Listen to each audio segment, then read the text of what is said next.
Eso que tienen allí es una historia de usuario típica, ¿sí? Como profesional, esto lo hemos usado mucho con CertiProf. Quiero aprender a comunicarme con mis usuarios para ayudarme a satisfacer sus necesidades y lograr el éxito. Es uno de los formatos típicos que se usan de historias de usuario. Aquí van a encontrar un poco, ya Yorladis les habló un poco de quién soy. Es importante para mí decirles que soy alguien bastante comprometido con que se mejoren las prácticas ágiles en nuestra región. Sabemos, quienes llevamos en esto algún tiempo, ya hemos estado viendo que lamentablemente ahí hay todos unos escenarios de malas prácticas en eso. Y bueno, una de esas tiene que ver con historias de usuario. Hace ya casi un par de años publicamos finalmente este libro con Jorge, y que está disponible, ¿no? Gran parte de estos artículos, del contenido del libro ya estaba en nuestros blogs. Allí en la presentación van a encontrar nuestros blogs también, así que el libro, pues adicionalmente escribimos cosas que no estaban escritas antes. Hay muchísimos ejemplos, en fin, está también en inglés. Pero miren, vamos a empezar un poco esta charla situándonos en un contexto que nos interesa, para que entendamos por qué hacemos las cosas como las hacemos y específicamente con historias de usuario. Vamos a hablar un poco de la esencia de la agilidad en un par de minutos a través de algo que se llama el corazón de la agilidad, un concepto que acuñó Alistair Cockburn, uno de los firmantes del Manifiesto Ágil, en donde él nos invita a que regresemos precisamente a esa esencia de la agilidad, ¿sí? Es como una condensación de lo que es el Manifiesto Ágil que ellos establecieron y firmaron en el 2001, y se trata de eso. Hoy por hoy necesitamos trabajar de manera colaborativa, de mejorar nuestra forma de trabajo en equipo, de que necesitamos que haya más confianza, de que haya mejor comunicación, de colaborar más, no solo de inteligencia colectiva, sino de inteligencia colaborativa, ¿sí? Todo el tiempo. Así que podemos obtener unos beneficios que nos exceden a todos. No solo estamos pensando en el beneficio individual o incluso en el beneficio de un equipo, sino en el beneficio de muchos, de toda una organización, de toda una comunidad, ¿sí? De toda una sociedad. Eso es importante. ¿Y colaborar para qué? Para que entreguemos ¿qué? Valor. Entreguemos valor de manera temprana y frecuente, tanto como todos los días. Entreguemos valor a la organización, a la comunidad, en fin, a lo que, dependiendo del contexto, del entorno en el que estemos. Valor significa muchas cosas para muchos equipos y muchas organizaciones, pero en general tiene que ver con retorno de la inversión. Sí, así estemos trabajando en organizaciones sin ánimo de lucro, ganar más clientes, eliminar desperdicios, disminuir retrabajo, en fin, ganar plata. Eso es lo que se necesita, entregar. Y una vez que entregamos para aprender, ¿sí? De la reacción del entorno, del mercado, de nuestro cliente, del cliente de nuestro cliente. ¿Y eso para qué? Para que continuamente estemos reflexionando, estemos inspeccionando cómo nos está yendo, si nos estamos acercando a la meta que nos hemos trazado o si nos estamos alejando. Y precisamente si nos estamos alejando, ¿qué hacemos? Nos adaptamos para volver al camino que nos acerque a esa meta que nos hemos propuesto. De eso se trata la reflexión. Y no concebimos hacer nada de eso si en el proceso no estamos mejorando. No estamos dando pequeños pasos de mejora, pero de manera continua. No vamos a pretender hacer 10, 15, 50 o 100 mejoras al tiempo, no, una mejora a la vez, una mejora cada día o una mejora cada semana o cada 2 semanas, de tal manera que en algunos meses, que en algún tiempo nos demos cuenta de que hemos mejorado como personas, como profesionales, como equipo, como organización, mejoramos el producto, mejoramos el proceso, ¿sí? Mejoramos la forma de colaborar, mejoramos la forma de entregar, mejoramos la forma de inspeccionarnos y adaptarnos. Esta es la esencia de la agilidad. Si a ustedes les preguntan qué es lo que significa ser ágil, por aquí es el camino, ¿cierto? Se trata de interiorizar, practicar y promover estos, por decirlo de alguna manera, estos principios, estos pilares de la agilidad. Y las historias de usuario tienen mucho que ver, como vamos a mirar hoy, las historias de usuario son un mecanismo, son un medio para comunicarnos mejor. Y si son un medio para comunicarnos mejor, son un medio para que colaboremos, para que hagamos verdadero trabajo en equipo. ¿Sí? Allí es donde juegan un papel muy importante para que lo tengan en cuenta. Y quiero traer dentro de esto algo que lo traigo de Scrum precisamente porque les decía que entregamos valor de manera temprana y frecuente.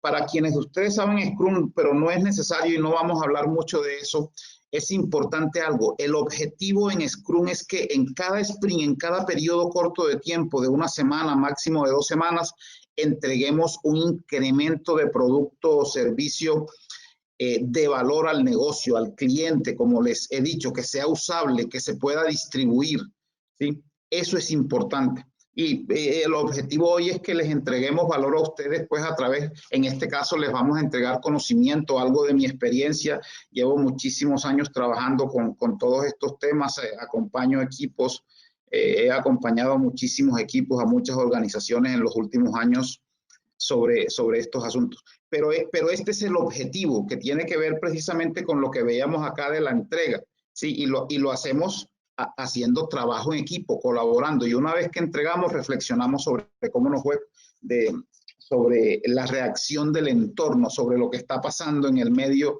alrededor de lo que entregamos para que aprendamos. Algo muy importante que hemos discutido mucho en una comunidad del corazón de la agilidad es que para reflexionar hay que detenerse un momento y pensar qué está pasando para así poder mejorar. Les voy a solicitar apertura, es lo que siempre hemos dicho desde que empezamos a presentar el libro y en los cursos, en fin, en las charlas sobre estos temas, porque tratamos de ir más allá, de ir más al fondo de lo que son las historias de usuarios realmente. Y por eso me interesa mucho esta primera parte. Miren que empezamos con una parte cultural, con la forma como pensamos, cómo vemos y cómo interpretamos el mundo, porque es un trabajo que hay que hacer con las organizaciones. Mucha gente no entiende por qué en la agilidad hacemos las cosas como las hacemos, y hay que explicarles con ejemplo, hay que explicarles muchísimas veces, y con este asunto de las historias de usuario también. Es importante esto, miren.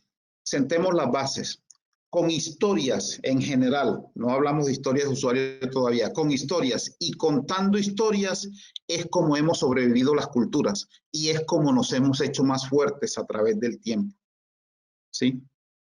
Con la tradición oral, básicamente lo que conocemos como tradición oral.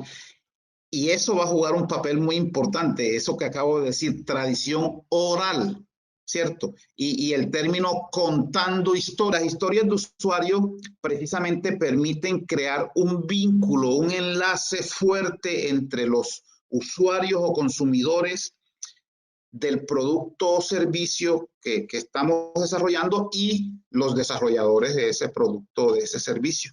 Esa es la idea, crear ese vínculo, crear ese primer enlace. Es una forma de que empecemos a colaborar, ¿sí? Hay que conocer a los usuarios, a los consumidores, no solamente cuando somos proveedores, no solamente a nuestro cliente, sino al cliente de nuestro cliente. Eso es fundamental, que lo tengamos en cuenta. Vamos un poco más allá, miren. Un par de definiciones que me gustan muchísimo, que están en el libro, que las empezamos a trabajar por allá desde 2012, empezamos a escribir de esto en 2013 más o menos, y a hacer talleres y a enseñarle esto a nuestros equipos, en fin, hacer experimentos de muchísimo tipo, y hemos podido tener éxito ya comprobando este tipo de cosas.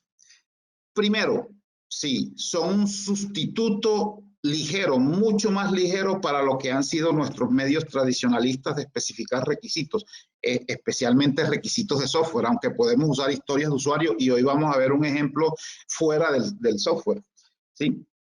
Entonces, para quienes de ustedes ya llevan algún tiempo trabajando con requisitos, yo trabajé muchísimo, por ejemplo, yo trabajé 10 o 12 años con casos de uso antes de llegar a este tema y ya esto empieza a significar un cambio importante. Son un sustituto más ligero.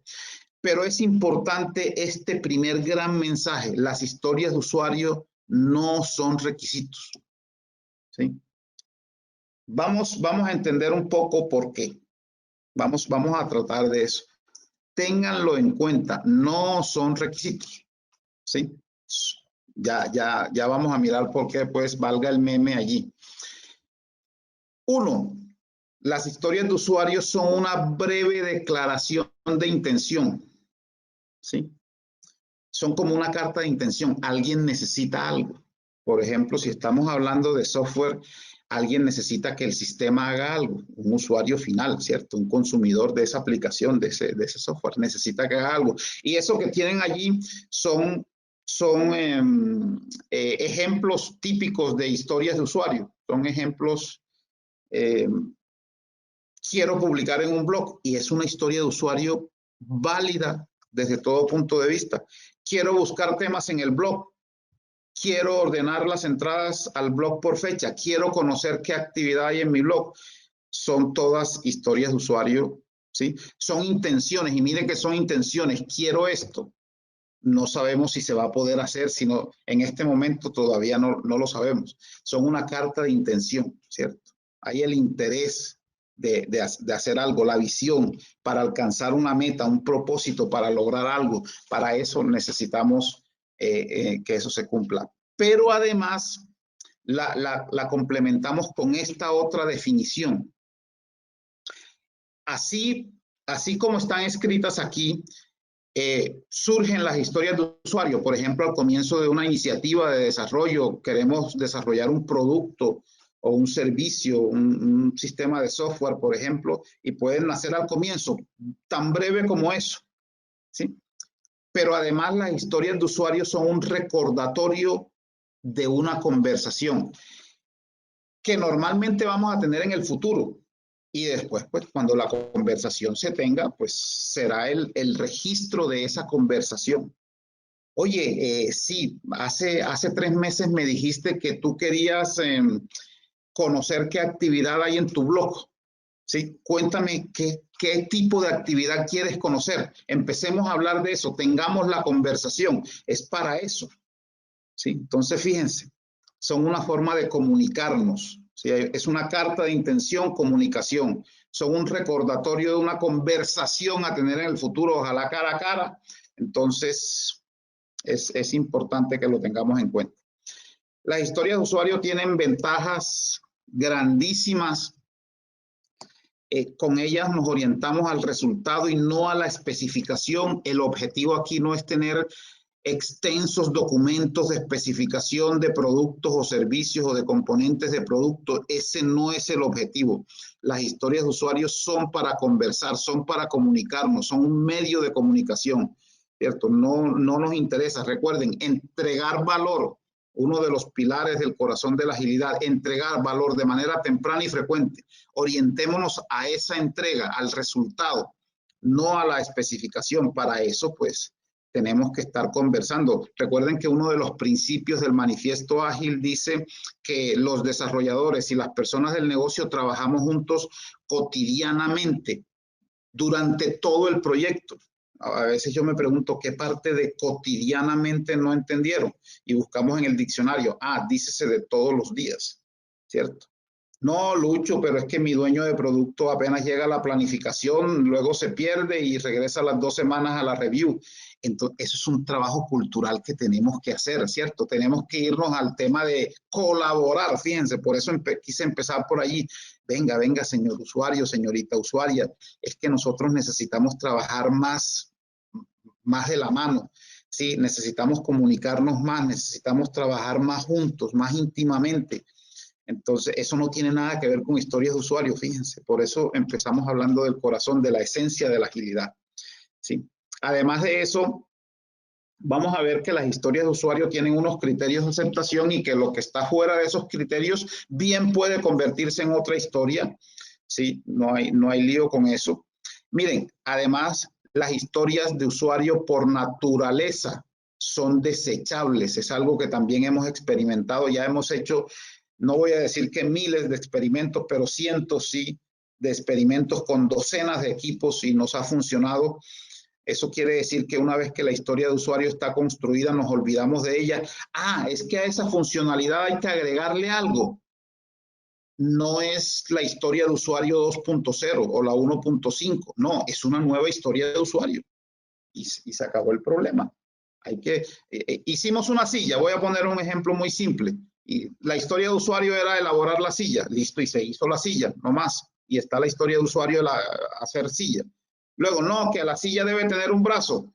Entonces, la historia de la silla 2.0, no, es una nueva historia, una silla con brazo. Solo que únicamente vamos a hacer el brazo. ¿Sí? De eso se trata. No quedan escenarios sin probar, sobre todo si usamos un tipo de especificación como de BDD, Behavior Driven Development, desarrollo conducido por comportamientos, o TDD, Test Driven Development. Sí, todo eso pues se especifican en los criterios de aceptación, básicamente. Son ventajas que hemos visto aquí que son muy importantes. Entonces, recuérdenlo, el gran resumen de esta primera parte, lo importante de la historia de usuario es la conversación que se genera o se debe producir alrededor de la misma. Para eso son, no son para escribir grandes documentos e irlos pasando de persona en persona, que del usuario pasan al analista, el analista se las pasa al diseñador, el diseñador al programador. No son para eso. Son para que conversemos entre todos los interesados, ¿sí? Estén conversando alrededor de la historia. Eso es fundamental.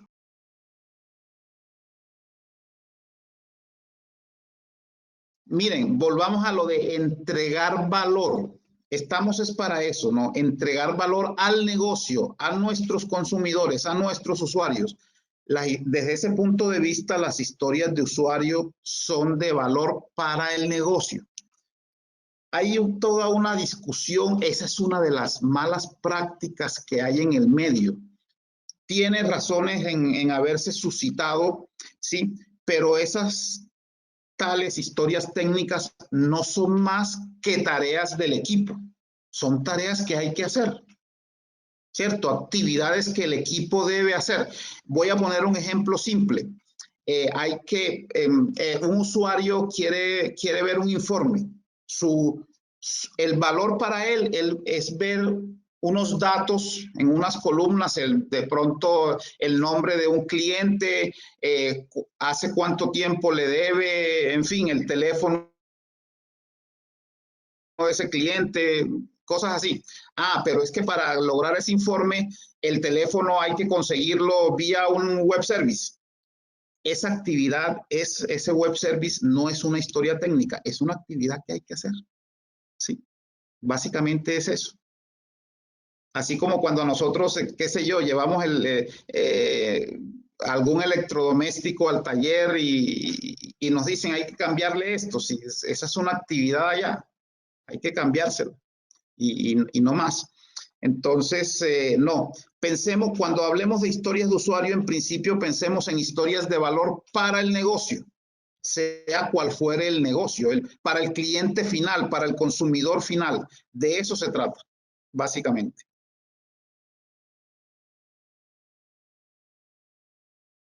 Sí, es probable, eso puede ocurrir. Y ocurre muchísimo. Al principio, las historias de usuario nacen de manera bastante generalizada o genérica, o son abstractas. Entonces, por ejemplo, una historia de usuario válida, volviendo a este de los informes de ventas, dice un supervisor de cobro, yo quiero informes de cartera, ¿sí? Eso es una historia válida, quiero informes de cartera, pero ¿cuántos informes son? ¿Cuáles informes? ¿Con qué información?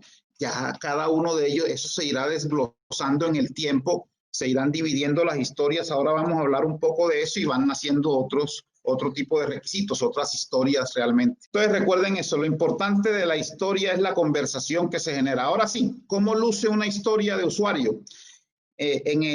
A través del tiempo, pues, y en el libro finalmente desarrollamos varios esquemas de historias de usuario, no el típico, el que vimos al comienzo en la portada de la presentación, y los hemos usado aquí para efectos de este webinar, pues traemos 3 de ellos. En el libro hay más. Solamente el título, mírenlo, así como está ahí, registrar datos personales o registro de datos personales, ¿sí? Pero miren lo que dice arriba, nivel de madurez del equipo y del dueño de producto. Ustedes dirán, uy, Lucho, esa es una historia de usuario. Sí, pero ese nivel allí dice alto. Eso quiere decir que este equipo, este dueño de producto, quizás la organización donde están trabajando, donde están haciendo esto, ya ha avanzado en el camino de la agilidad, ya conoce estos temas de la cultura ágil, ya tiene, ya han interiorizado y practican y promueven esos principios y esos valores de la agilidad, de colaboración, de entregar, de comunicación cara a cara, de que trabajamos juntos cotidianamente, ¿cierto? A eso se refiere ese nivel de madurez alto. Entonces, esto es una historia válida. Y lo hacemos así, cuando esa organización o ese equipo ya lleva varios años, pero si estamos empezando, seguramente eso no va a ser posible. Es importante, eso ya es un trabajo que hay que hacer despacio, lentamente, es un trabajo cultural que va más allá de las historias de usuarios, ¿cierto? Otro que también requiere un nivel de madurez alto realmente es el formato más típico, el como usuario quiero esto para lograr algo, ¿cierto? La descripción que popularizó Mike Cohn no fue, él no la inventó, pero Mike Cohn escribió un libro en el 2004 que es ya está un poco viejito. Miren, a propósito de historias técnicas, en el 2004 en ese libro Mike Cohn habla de historias técnicas. De allí viene el problema que tenemos hoy. Pero luego en el 2008 dijo, uy, el mismo Mike Cohn dijo, uy, me equivoqué, no hay historias técnicas, eso no va por ese lado, para que lo tengan en cuenta. Aquí tiene un ejemplo como posible arrendatario, deseo o quiero ingresar los datos personales para poder ser un candidato elegible para el arrendamiento de la propiedad. Pero miren que hay poca información aquí todavía, ¿sí? Y también requiere de que el nivel de madurez sea alto, de que haya mucha conversación, de que si todavía tenemos usuarios o dueños de productos o gerentes que están preguntando, ¿y quién dijo qué cosa? ¿Y dónde está escrito eso? Y no sé qué, esto no lo vamos a poder usar. Otra forma de detallar historias de usuario, el título y un boceto, ¿sí? Y ya pueden imaginar que otro es el título, la descripción de Mike Cohn y el boceto. Entonces, sí, miren que ya el nivel de madurez aquí es intermedio, ya no han avanzado tanto, sino ya han trabajado en esto, sí, ya llevan algún tiempo trabajando, pero todavía falta, entonces esto sirve. Y hay otros en donde se va a requerir mucha más información, que es cuando el equipo no ha avanzado, ¿sí? Si nosotros a un equipo, está pasando mucho hoy porque muchos equipos, mucha gente está llegando por primera vez a esto y de pronto se encuentran con que esta es la historia de usuario y ya, y no hay más datos. ¿Y qué datos son los que hay que ingresar? Y cierto, o si hay esto, o si tenemos esto, sí, pero ¿y el nombre qué? ¿Es de 10 caracteres, de 20? ¿Y el DNI, eso qué es? Numérico. Sí, ¿cómo quiere la fecha? Empiezan a preguntar, ¿dónde está la información? Sí, no, para equipos que apenas están empezando se requiere mucha más información. Ahí es cuando empezamos a hacer ese trabajo cultural de cambiar el comportamiento y empezar a comunicarnos mejor. ¿Sí? Pero esto son algunas formas de describir historias de usuarios. Sin embargo, recuerden, no se les olvide, lo importante de la historia de usuario no es lo que está aquí, ¿sí? Recuerden que lo que dije es la conversación que se genera alrededor de esto. Es hacia donde siempre debemos tender, es a conversar. No importa la cantidad de información que esté escrita, conversemos, venga, hablemos, trabajemos juntos cotidianamente, ¿sí? Para que las cosas salgan mejor. Avancemos un poco en esta parte que llamamos historias de usuario altamente efectivas, que tienen que ver con los famosos atributos INVEST. Miren, sí tengo que decirles de algo que nos sentimos muy orgullosos nosotros en el libro, Jorge y yo, es el trabajo tan detallado que hicimos durante muchísimos años investigando sobre esto, consultando y llevándolo a nuestros equipos y haciendo experimentos y trabajando con ellos, llevándolos de la mano para ver de qué se trataba cada una de estas letricas, ¿sí? Y verlo mejor. Porque todo lo que encontrábamos era, sí, las historias deben ser independientes, unas de otras. Las historias son negociables, ¿sí? Las historias son de valor, que ya eso lo hemos dicho. Las historias son estimables, son pequeñas y son comprobables, que se puedan probar. Sí, pero eso en el fondo, ¿qué significa? Por ejemplo, ¿qué pasa si hay dependencia entre las historias? En el libro ustedes van a encontrar que hay 3 tipos de dependencia y eso está escrito en varios artículos nuestros: dependencia por superposición de funciones, por intercalación de funciones y otro que se me escapa en este momento, y cómo las independizamos, por ejemplo, ¿sí? Y si las historias son grandes, ya vamos a ir un poco allá, cómo las hacemos pequeñas y qué significa realmente que las historias sean negociables, que en el fondo no es más que conversemos sobre la historia y estemos siempre cuestionando al dueño de producto, al usuario. Oye, usted sí quiere eso sí lo necesita de verdad, eso sí genera valor para usted, para la organización, para sus consumidores finales, ¿sí? Estimable, que tiene mucha relación con pequeñas. Si ya una historia es pequeña, podemos decir, esto lo podemos hacer en 30 horas, en 50 horas, así con un nivel de precisión más o menos adecuado, no tiene que ser exacto, ni más faltaba, sobre todo si estamos trabajando con software. Y sobre todo que sean de valor, que sean valuables. Si nosotros estamos orientados a entregar valor, a entregar productos y servicios con valor, pues lo más apropiado es que cada uno de sus componentes, que son las historias de usuario, cada una de las historias de usuario de ese producto o servicio sean de valor también. No tiene sentido que una historia no sea de valor, ¿sí? Seguramente se va a convertir en desperdicio. Y miren cómo definimos finalmente pequeño, cómo llegamos a esta conclusión, ¿sí?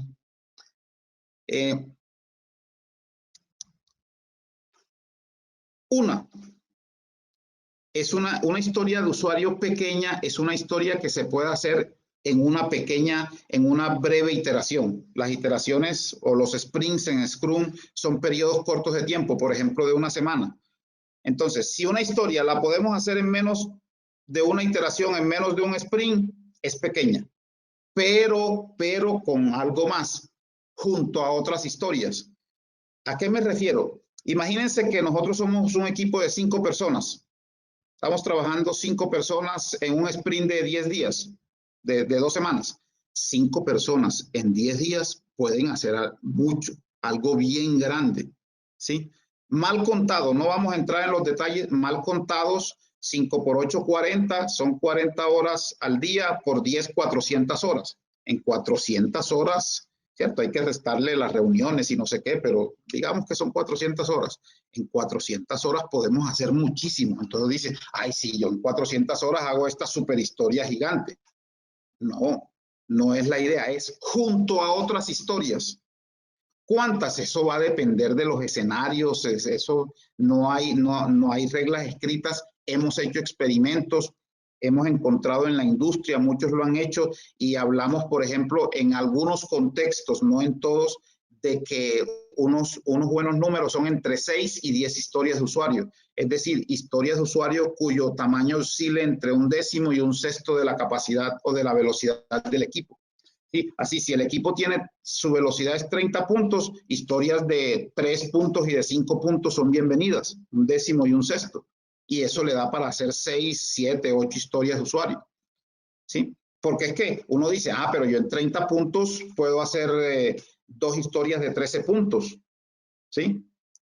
Sí, pero eso seguramente va a significar que se esté llegando la hora final del sprint y tenga presión y no he terminado. Espérate que me faltan las pruebas, que no he terminado esto y ya viene la revisión y eso conduce a estrés y el estrés conduce a hacer mal las cosas, entregamos mal y nos fue mal finalmente, ¿sí?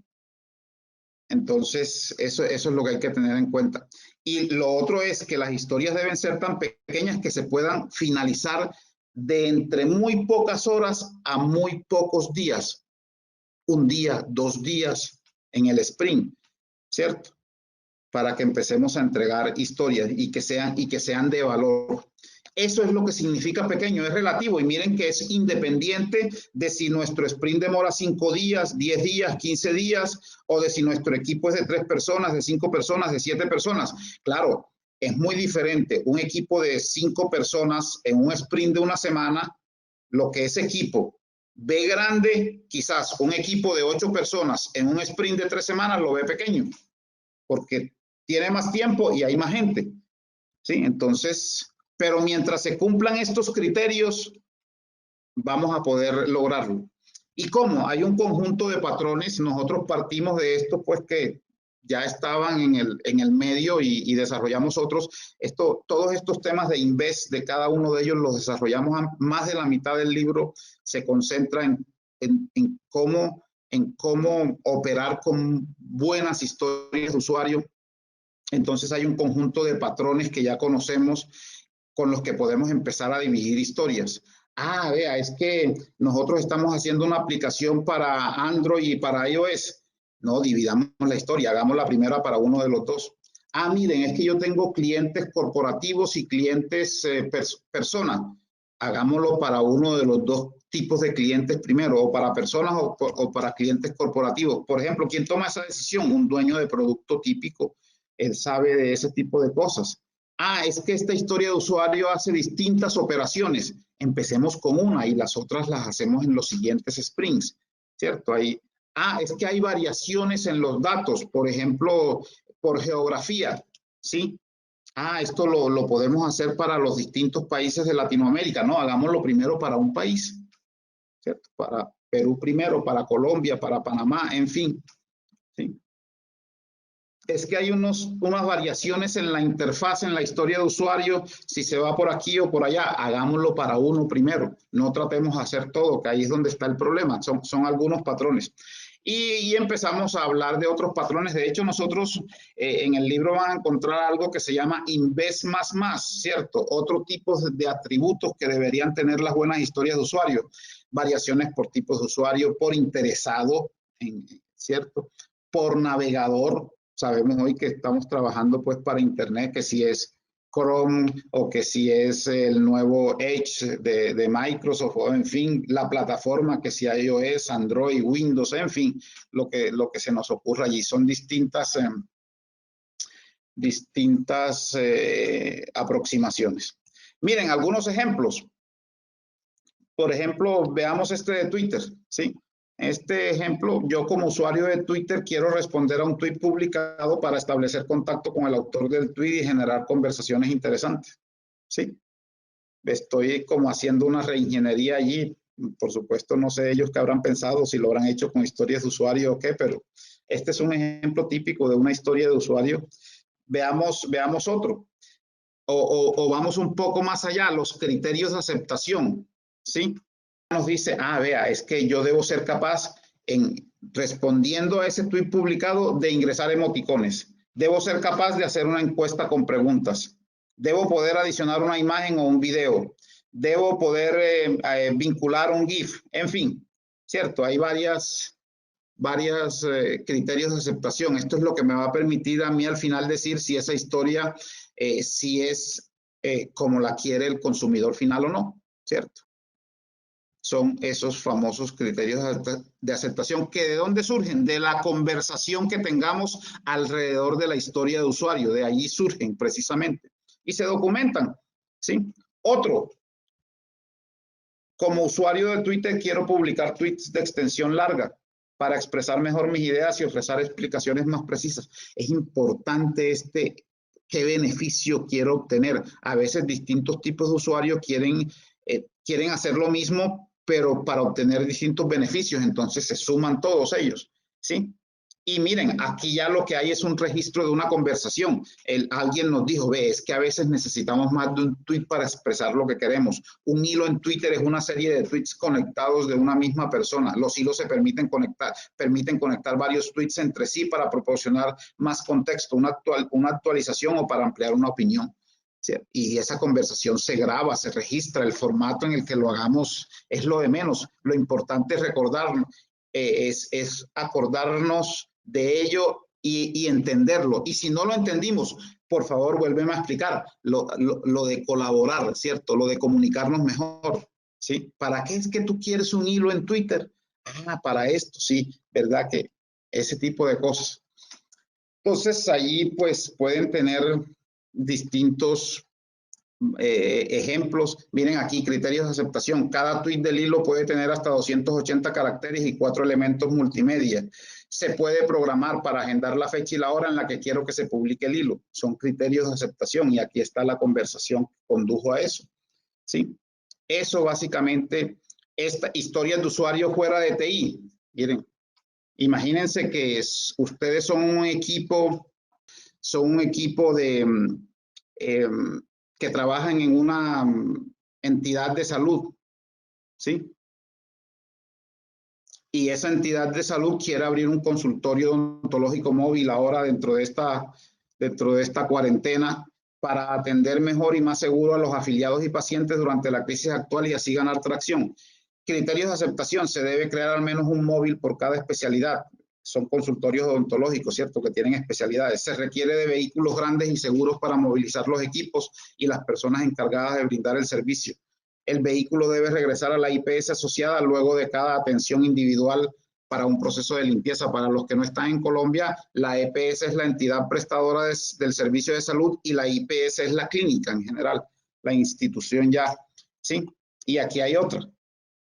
Como gerente de TI, quiero que mis colaboradores hagan teletrabajo para asegurar la salud de todos y de sus familias y poder seguir atendiendo a nuestros clientes. Si ven, son historias de usuario que se pueden escribir así y se pueden, si los equipos están usando algún tipo de marco de trabajo ágil o están usando en general el espíritu ágil, el pensamiento ágil para trabajar, la esencia de la agilidad para trabajar, bien podemos tener historias de usuario fuera de desarrollo de software. Era eso básicamente. Miren lo que hemos visto aquí. Recuerden, las historias de usuario son un recordatorio de una conversación, una carta de intención. Es importante. Son un instrumento de comunicación para mejorar la colaboración del equipo y del equipo con los interesados. Están orientadas a los resultados y no a las especificaciones. Olvidémonos de que es que hay que detallar hasta la respiración del usuario como lo hacíamos antes. El formato que se use para documentarlas no es tan importante mientras haya claridad. Recuerden, conversación, ¿cierto? El documento solo es un recordatorio. Lo que necesitamos es recordar que tenemos que tener esa conversación. Los atributos de toda historia de usuario lista para implementarse deben ser los atributos INVEST, que sean independientes, negociables, de valor, importante que sean de valor, pequeñas y que se puedan probar, por supuesto. He insistido mucho en eso: entrega de valor, entrega temprana y frecuente de valor, y cada historia de usuario debe generar valor al equipo, a la organización.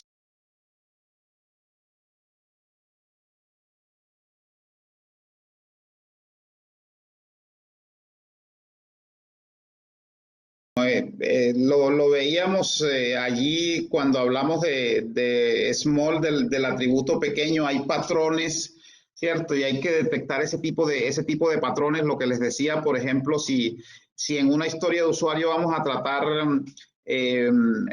información de distintos tipos de clientes. La organización tiene distintos tipos de clientes, entonces quizás se hace primero para un tipo de cliente. ¿Quién decide eso? el usuario final es el más apropiado. Quizás cuando es algo técnico lo puede decidir en compañía del equipo, ¿sí? Vamos a dividir esto hay que hacerlo para Android y para iOS. El equipo bien puede decir, no, hagámoslo para Android, porque el 80% de la gente usa Android, celulares Android. Pero el dueño de producto puede decir, no, pero es que mis clientes que usan iOS son los que más plata me ingresan a mí por ellos. Entonces hagámoslo primero para iOS, aunque sean el 20% nomás.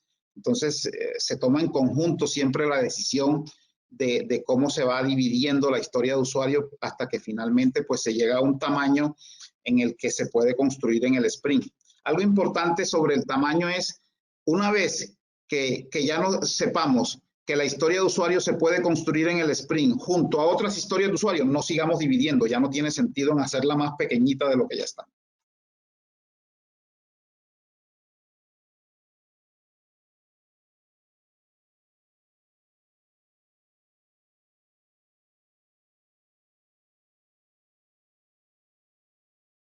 Distintas técnicas de historias de usuario. Miren, el equipo, quien estima las historias de usuario es quien la va a construir, el equipo. Nadie más se involucra y nadie le dice al equipo, oye, eso te demoras 30 horas, 50 horas, 100 horas. No, el equipo es el que sabe. El equipo, la gente del equipo más o menos dice, para elaborar, para construir esa historia de usuario hay que hacer A, B, C, PQR, 1, 2, 3, ¿cierto? Una serie de actividades y empiezan, entonces esto puede ser de cierta complejidad, requiere cierto esfuerzo. Las historias de usuario pues habitualmente se estiman en puntos, con puntos se usa una técnica, una de las técnicas más comunes de estimación relativa, se llama eso. Podemos tener más adelante un webinar sobre técnicas de estimación ya específico sobre eso. Una de esas técnicas se llama Planning Poker, en donde le decimos que esta historia tiene 3 puntos o 5 puntos o 13 puntos o 20 puntos y ya empiezan a ser muy grandes, incluso 40 o 100 puntos, ¿cierto? Entonces, pero basados en un pivote, en más o menos una historia más simple que el equipo sepa cuyo esfuerzo requiere de un punto. Los puntos no tienen que ver con el tiempo que se tarde a hacer la historia de usuario, ¿sí? Volviendo a aquel ejemplo que les puse de la silla, miren que digamos que hacer, qué sé yo, el cojín de la silla es un punto y hacer la silla completa son 5 puntos. Entonces hacer la silla con brazo, ¿cuánto será? No, es que eso es, el brazo era algo adicional, ya requiere de 5 horas, de 10 horas. El tiempo no tiene nada que ver allí, es otro tema. Pero el equipo sí tiene que pensar, la gente que va a hacer la estimación tiene que pensar en qué actividades, en todo el conjunto de tareas que tiene que hacer para que esa historia finalmente llegue a producción, ¿cierto? Llegue hasta los consumidores finales. Lo que les decía, hay que hacer la tarea A, B, C. Si es software, por ejemplo, hay que hacer la pantalla tal, hay que hacer en la base de datos, hay que crear 3 procedimientos almacenados, 4 tablas, 2 triggers, hay que no sé qué, ¿cierto? Hay que conectarse con esta API, el web service, sí, hay que hacer esta clase, este objeto. En fin, entonces si todo eso va a llevar, hay que probar, hay que hacer este tipo de pruebas, hay que documentar, hay que, todo lo que haya que hacer alrededor. Y dice, todo eso suma 140 horas, suma 70 horas, suma 30 horas, en fin. Ya eso es, esa es labor de la planificación del sprint, ¿cierto? Para el backlog del sprint.